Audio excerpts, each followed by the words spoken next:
Comment déterminer la structure de Lewis dans des cas plus complexes? Il faut intervenir des atomes appartenant aux troisième période, voire les périodes ultérieures. Dans ce cas-là, ces atomes ne respectent pas forcément la structure de Lewis et ce qu'on va chercher à faire, c'est qu'on va chercher à minimiser la charge portée par chacun des atomes. La première étape reste toujours la même, il s'agit de déterminer le nombre d'électrons de valence. Le soufre apporte 6 électrons de valence, l'oxygène apporte également 6 électrons de valence, donc au total ici j'ai 18 électrons, donc ça me fait 9 doublés à placer dans la structure de Lewis. Pour ICl3, l'iode apporte 7 électrons de valence, chaque chlore apporte 7 électrons de valence, ce qui fait au total 28 électrons à placer, ce qui veut dire 14 doublés à placer. La deuxième étape est la même, il faut tracer le squelette sigma. Donc SO2, j'ai le soufre au centre, je relie à chacun des oxygènes, ce qui veut dire que j'ai tracé 2 liaisons sigma, il me reste 7 doublés à placer. ICl3, je mets l'iode, je mets les 3 chlores, je les relie entre eux, j'ai placé 3 doublés, il m'en reste donc 11 doublés à placer. Étape 3, on va venir chercher à savoir si oui ou non la structure possède des doubles liaisons et pour cela on va chercher à minimiser la charge pour chacun des éléments de la troisième période, voire les périodes ultérieures. Donc ici si je regarde la molécule de SO2, eh bien le soufre appartient à la troisième période donc il ne respecte pas forcément la règle de l'octet.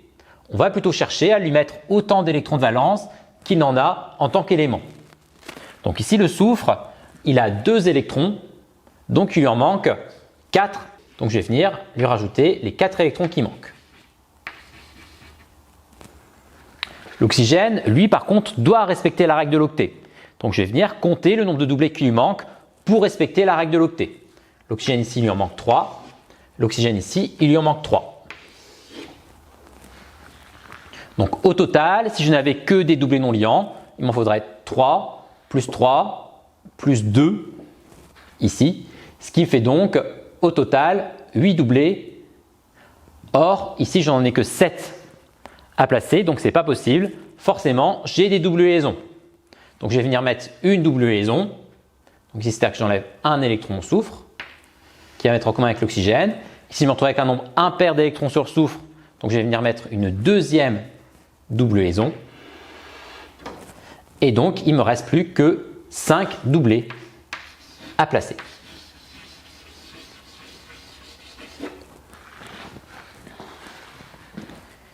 Je passe à ICl3. ICl3, pareil, l'iode ne respecte pas forcément la règle de l'octet.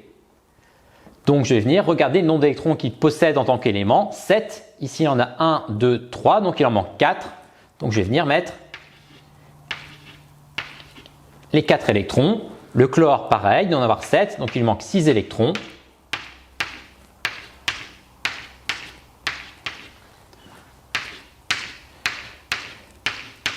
Et on va venir regarder le nombre de doublés correspondants s'il n'y avait que des doublés non liants.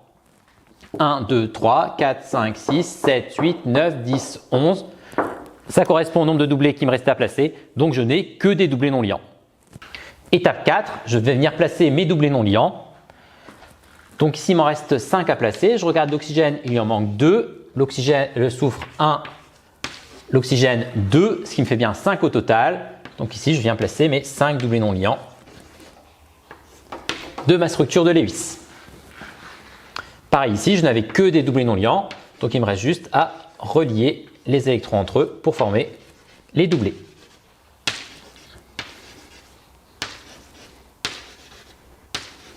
Étape 5, je viens regarder si la structure possède des charges formelles. Ici, mon oxygène a bien 6 électrons, donc il n'est pas chargé. Le soufre en a bien 6, donc il n'est pas chargé. L'oxygène en a bien 6, donc il n'est pas chargé. Ici, l'iode en a 7, chacun des chlores en a 7, donc ils ne sont pas chargés. Et donc j'ai fini et j'ai donc les structures de Lewis.